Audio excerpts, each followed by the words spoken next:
Ser podcast. Las 7 de hoy por hoy. Ser podcast. Hola, muy buenos días. Grupos de extrema derecha vinculados a movimientos ultracatólicos están intentando hacerse con el control de varios colegios en Cataluña. Desde la dirección de algunas escuelas concertadas van cambiando poco a poco el proyecto educativo, introduciendo incluso mensajes homófobos o haciendo apología del franquismo dentro y fuera de las aulas de religión.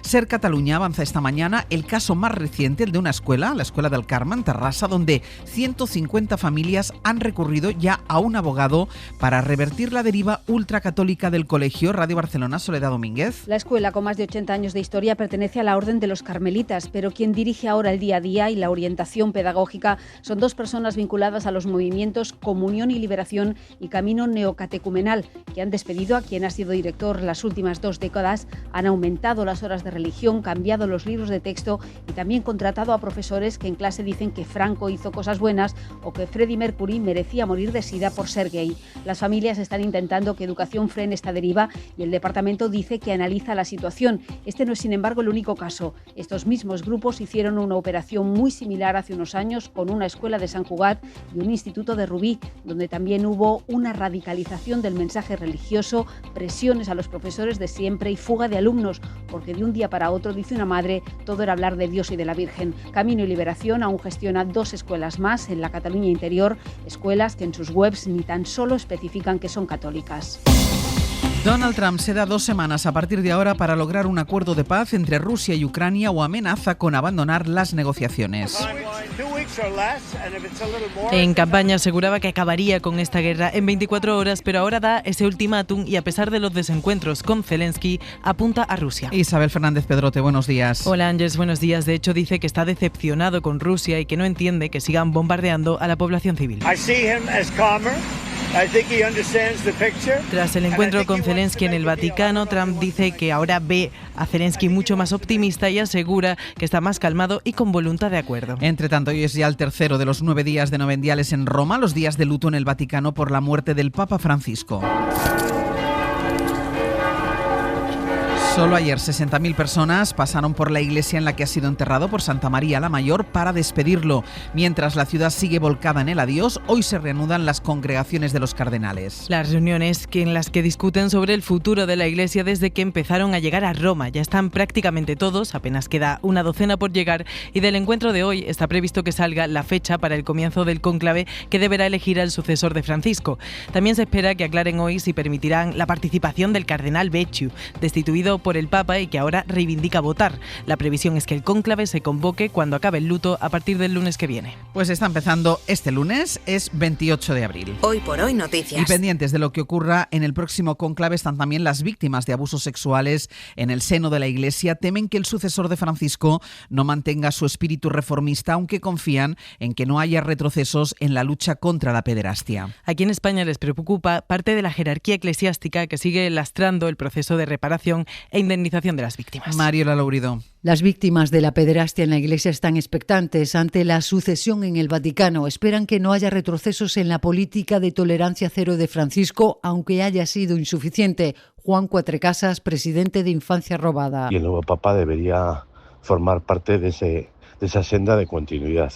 Ni dejarlo apartado ni ir para atrás. En España, la Conferencia Episcopal se sigue negando a colaborar con el gobierno para reparar a las víctimas y no se blinda su protección. Y desde luego la protección a las víctimas cuando denuncian, porque se siguen dando casos de amenazas, presiones a las víctimas cuando denuncian, incluso antes de denunciar. Juan Cuatrecasas cree que los cardenales elegirán a un papa de transición ni tan aperturista como Francisco, ni tan ultra como proponen los más reaccionarios.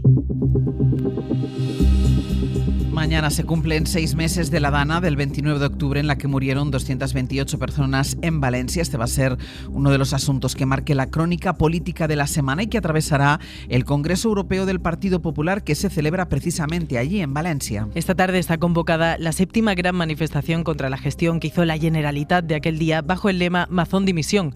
La presidenta de la Comisión Europea, Ursula von der Leyen, que asiste al Congreso de los Populares Europeos, se reunirá finalmente con las víctimas el 13 de mayo, pero lo hará en Bruselas. En el Partido Popular, por ahora, no se salen de su guión. Mire, la prioridad en estos momentos es la reconstrucción. Una reconstrucción que está liderando en solitario la Generalitat con su presidente al frente. Y eso es lo que hay que hacer. El Gobierno quiere aprovechar para poner el foco en los 6 meses de la DANA y pasar así página del contrato de 15 millones de balas israelíes que avanzó la SER la semana pasada. El futuro siempre da la razón al progreso.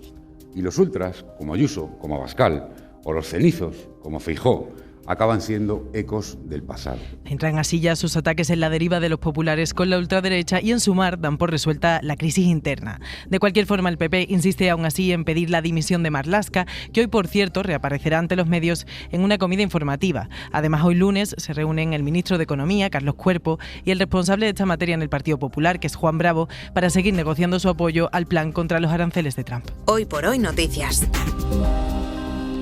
Ser Podcast. Los trabajadores de recogida de residuos de Madrid decidieron ayer por la tarde desconvocar una huelga que ha durado 6 días y que ha dejado las calles de la capital repletas de contenedores rebosando y basuras desperdigadas. Anoche comenzaron a circular de nuevo los camiones de recogida y empezaron con las labores de limpieza que se espera lleven días hasta que Madrid vuelva a la normalidad. La capital, de todas formas, amanece ya mucho más despejada. Radio Madrid, Ángel Martínez, buenos días.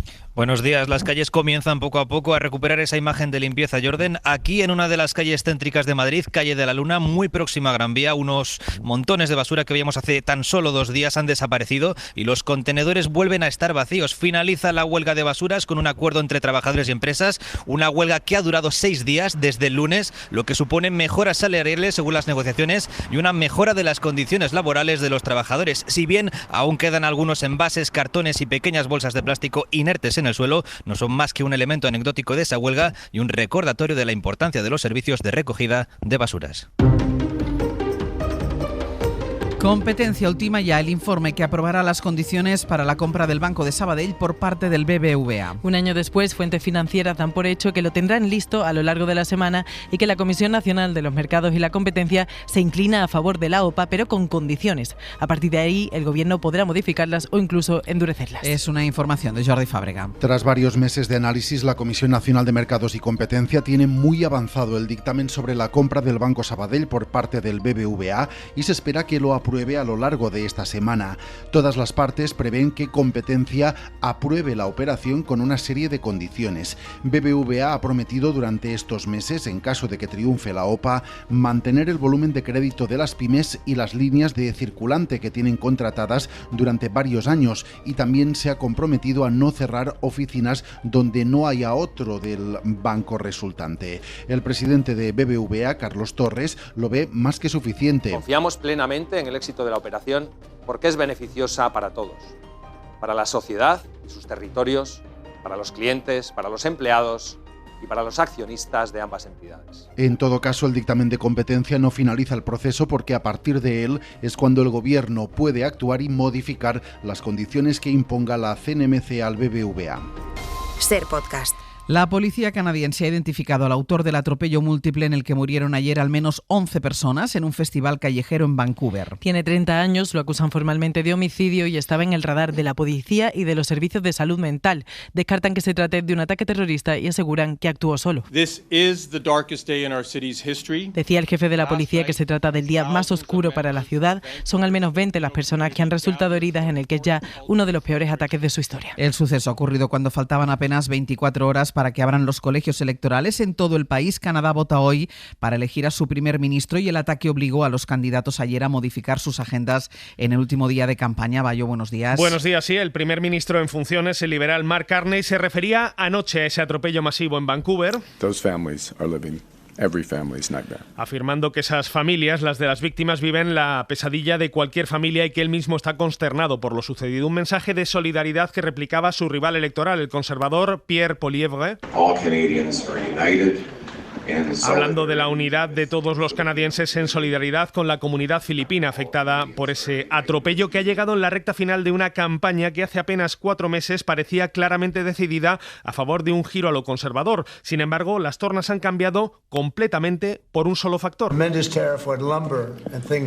Trump y su guerra comercial. Él afirmó además que quería convertir a Canadá en el estado número 51 de los Estados Unidos y parece que esa inflexión en la campaña podría producirse y confirmarse en las próximas horas. Y hoy se se cumplen 80 años de la muerte del dictador fascista italiano Mussolini. Ayer en el lago Como, escenario de las huidas fascistas hacia Suiza, al final de la Segunda Guerra Mundial, se volvieron a concentrar más de un centenar de camisas negras que desfilaron sin que la policía lo impidiera. Corresponsal Joan Solés. Da miedo verlos desfilar a paso marcial, con camisa negra, con sus cánticos cara al sol, brazo en alto. Ha vuelto a ocurrir en esta ocasión en el lago de Como, lugar en el que fueron fusilados 15 jerarcas fascistas hace 80 años y 3 meses después el propio dictador Mussolini al final de la Segunda Guerra Mundial.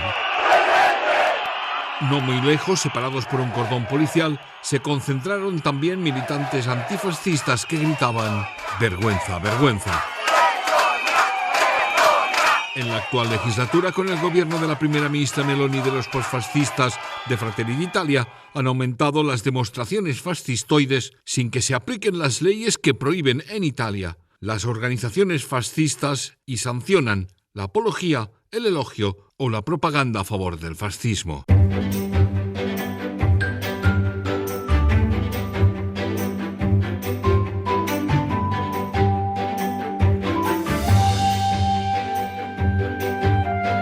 Vamos hoy hasta Castilla y León. En Radio Valladolid está Mario Alejandre. Buenos días. Hola, buenos días. Y hasta Murcia con Juanjo Asensio. Buenos días. ¿Qué tal? Buenos días. Mario, empiezo con noticias de tu comunidad y con ese perro robot para el pastoreo de ganado, que es el proyecto de los investigadores de la Universidad de León. Un proyecto que terminó hace unos meses, pero el equipo de robótica que ha trabajado en él sigue avanzando para poner a disposición de los ganaderos de extensivo este artilugio. Han desarrollado, por ejemplo, sistemas basados en la identificación de los animales, como las propias ovejas, o potenciales depredadores como el lobo. También han llevado a cabo un análisis de imágenes por satélite para identificar los pastos que son más verdes y así saber hacia dónde debe ir el robot para conducir los rebaños. A todo esto se suma el trabajo con entornos simulados mediante el mapeo de localizaciones para analizar cómo se comporta el robot en terrenos irregulares y mejorar la navegación en exteriores. Bueno, con todo esto, con todos estos resultados, desde el grupo de investigación creen posible que en un futuro no muy lejano puedan facilitar el trabajo que hacen los ganaderos de extensivo con estos robots, no solo con la actual tecnología, sino también con los avances que se están produciendo en el ámbito de la inteligencia artificial. El futuro de la ganadería pasa por el perro robot. Más de 900 anguilas, Juanjo, que ya nadan en el Mar Menor porque han sido liberadas por organizaciones ecologistas para luchar contra su extinción. Han sido concretamente 911 ejemplares de esta especie, unas anguilas que muchas de ellas en los últimos 4 meses han acabado en las redes de los pescadores del Mar Menor y se han sometido a un proceso de marcaje y de toma de muestras biométricas antes de ser devueltas al mar. La anguila está considerada como una especie en peligro de extinción y gracias a esta puesta en libertad, las organizaciones ecologistas ANSE y WWF quieren hacer un estudio de la población de ejemplares en el ecosistema del Mar Menor y de ver cómo influye en ella la actividad pesquera. El estudio de estos grupos ecologistas ha dado a conocer datos curiosos gracias al seguimiento que se hace de estos ejemplares y es que, atención, muchos de ellos deciden migrar hasta el Mar de los Sargazos en el Océano Atlántico, recorriendo así más de 6.000 kilómetros desde el Mar Menor. Toda una hazaña, sin duda alguna. De verdad. Y escuchen esto, porque es un comportamiento que lamentablemente se repite más de lo que quisiéramos. El padre de un jugador de un equipo de fútbol infantil va a tener que pagar más de 4.300 euros al entrenador por acosarle a través de las redes. Así lo determina una sentencia del juzgado de lo penal número 3 de Valladolid. Considera probado que este individuo estuvo durante 4 meses publicando mensajes en TikTok, también a través de estados de WhatsApp, en los que insultaba a la víctima, lanzaba comentarios homófobos e incluso deslizaba acusaciones de presuntos abusos a menores que nunca existieron. También consiguió el despido de esta persona de su puesto de trabajo habitual en un local de ocio nocturno de la ciudad de Valladolid gracias a la relación de amistad que tenía con el dueño, al que trasladó todas estas acusaciones. Además de la multa, la sentencia le pone la prohibición de acercarse a la víctima, a su domicilio y al lugar de trabajo a una distancia inferior a 500 metros durante 2 años y de comunicarse con él por cualquier medio durante ese mismo periodo de tiempo. Tremendo. Mario, Juanjo, gracias. Un abrazo, hasta luego. Y vamos ya con nuestra recomendación cultural para empezar el día y la semana. Hoy Dani de la Fuente nos propone un monólogo sobre el ego.